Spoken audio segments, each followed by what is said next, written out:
Welcome to Time Savers Shorts. You've got just enough time to sit back, neck a cup of tea and enjoy these tips, brought to you by Joe Parry from Windermere St Anne's School. Can I just ask you a quick question? Have you got a minute? Do you get plagued by those distractions all day, every day? So what about some tips about dealing kindly, positively with people who distract you? If you're working on a focused piece of work where you really need to concentrate, it's often quite useful, you know, to find a place where you can work where people don't expect you to be. Maybe a quiet corner of the sixth form study centre or an empty classroom. That way you can really get on with things without people interrupting you. But what about if they do interrupt? Explain to somebody how long you actually have for them. So when they say, have you got a minute? Say, yes, I've got 3, but that's all I've got. This will make them focused and get their problem across nice and concisely that you can deal with it. If a phone call comes in to you, don't feel guilty if it's not the right time to take it. If you've got a great receptionist, they can take the notes and you can ring back in your own time. We have a 24-hour rule at school. It's good for keeping people happy if they know you'll get back within 24 hours. And finally, sometimes it's good not to always be available.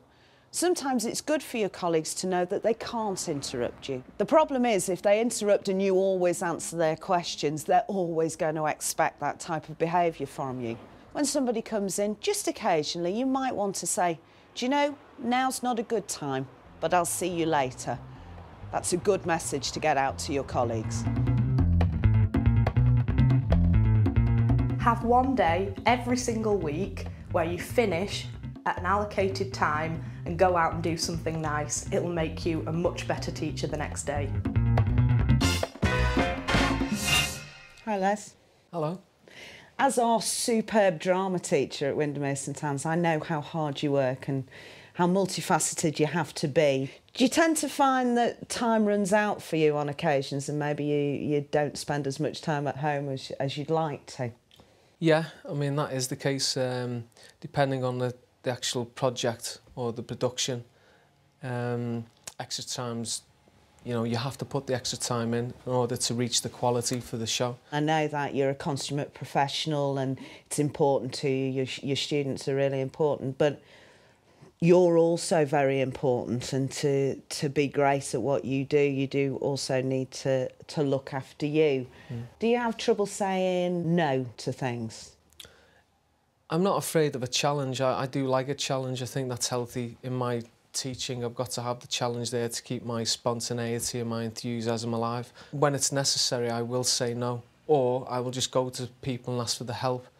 I think actually that's a key point for any teaching professional, that you're not an island and that you can ask for help, and when things are difficult, to say no is not always the wrong thing to say, and there's a huge guilt, isn't there, in teaching at times, but saying no is often the best thing. Thing to say. I think it's key that when you're a good teacher that you do look after yourself, because you can do all the planning in the world, you can do all the resource finding in the world, everything can be superb, but if you're tired and you're disaffected because you've worked so late the night before, actually there's no substitute for great classroom practice, is there? You know, the other one that gets me is that conversation in the corridor where somebody says to you, Joe, will you meet me then, or will you do this job for me, or do it? And, you know, I've started, and I learnt this from another colleague, to not take on anything anybody gives to me in the corridor.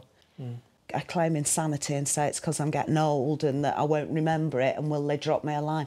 Yeah. But, you know, the number of times that job never comes back to me. Yeah. But for years I spent time running after people and doing jobs for people, and it's, you know. Yeah, that's it. It's trying to please everybody, but again, by doing that you might put too much pressure on yourself, and that ultimately might affect your quality of teaching. People have said to me, could I do X, Y and Z production-wise? And if I can, I will. If I can't, I'll just say I can't do it, you know. So is that a deal between the two of us? We will say no when it's important that we say no. Yeah. Bit of self-preservation. Yeah. Yeah. Okay. Yeah.